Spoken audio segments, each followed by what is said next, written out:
Hello everybody. It is a freezing cold, rainy day that is turning to ice to turning to snow.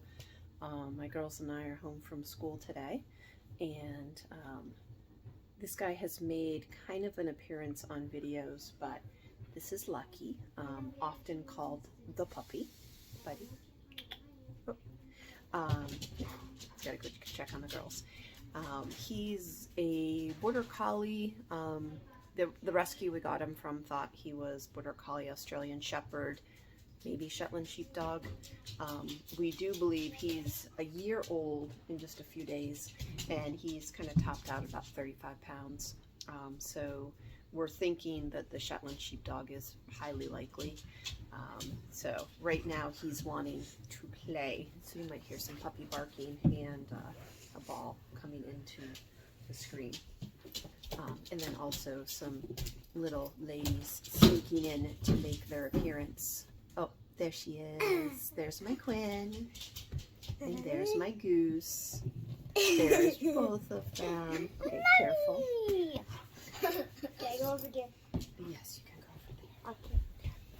So what I mentioned in our first seed starting video that I was going to show you the shelf where we grow. And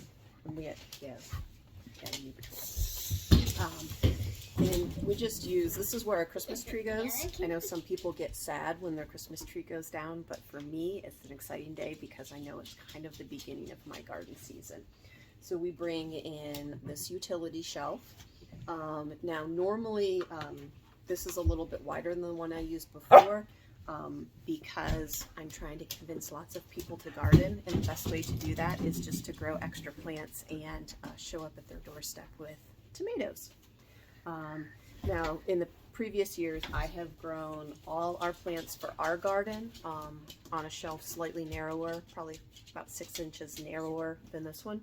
And I've also shared with my neighbor, the girl's babysitter, 4 or 5 people I work with at school, and a cousin. So there's, you can grow a lot on this amount of space without really having a lot of specialized equipment. When I first started, growing my own plants, I started on a coffee table that somebody had left at my house that I had purchased, and I just nailed 2 2x4s on either end and hung like one of these style lights from it, so I could raise and lower it as the plants grew, and just the coffee table grew as many plants as I needed. So what I'm doing today, I don't know if, yeah, you can see this. So this, I just started using like these LED light strips recently. And I'm not sure, like typically I use them later. This is what I start with. But since I was switching shelves, this was easier to bring in, so I brought this in. This is just an old closet shelf that I used twist ties to put these lights on. But I feel like my plants are getting a little bit leggy, so I want to go back to the old trusty, just like shop light, utility lights, because I feel like we get some better light from those. So all I'm doing is I just have like a piece of string. I doubled it up for a little bit extra help with a loop in it, and I'm just going to loop it through here. And then these lights have like a little S clip with a chain, and I'm just going to bring that through and bring it up here and tie it around, so I'm making a loop.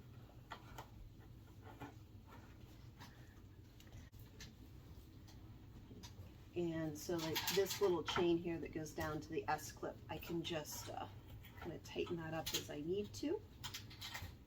And then it has a little pull cord there. Now the other thing I have is my heat mat. This is something I've just started using in the past year or two.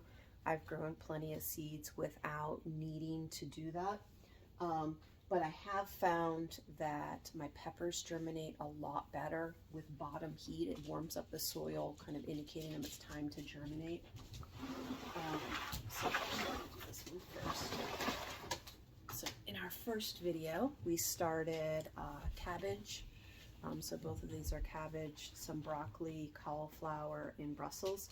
And this is like right here, if you see this guy is kind of laying over, and that stem's pretty long.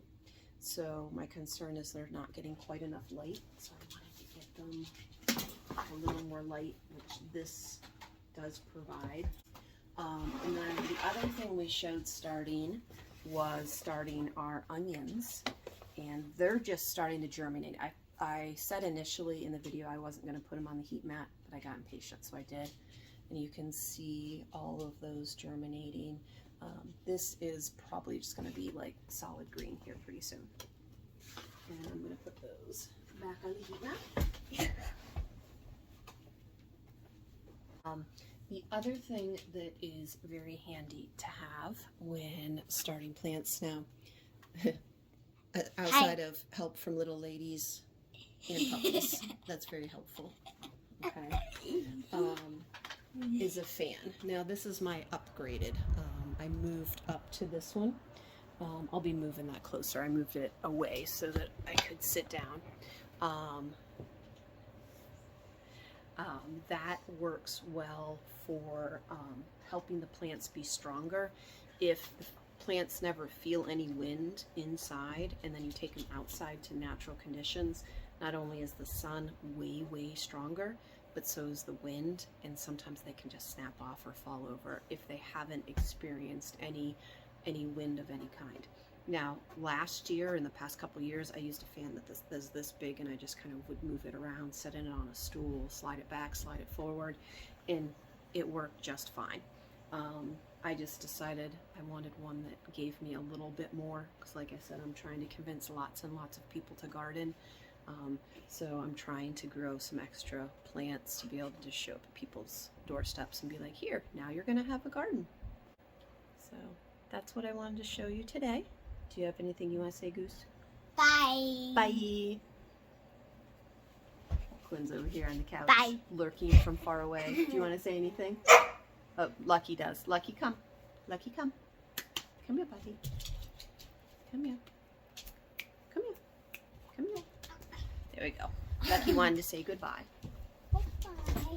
Quinn, you coming in? And here's the Quinn doggy. Oh, the Quinn doggy. The Quinn doggy. This is a very long-legged, long-haired creature. Yeah, those long legs. And since it's a snow day, we're still jamming. I know, buddy.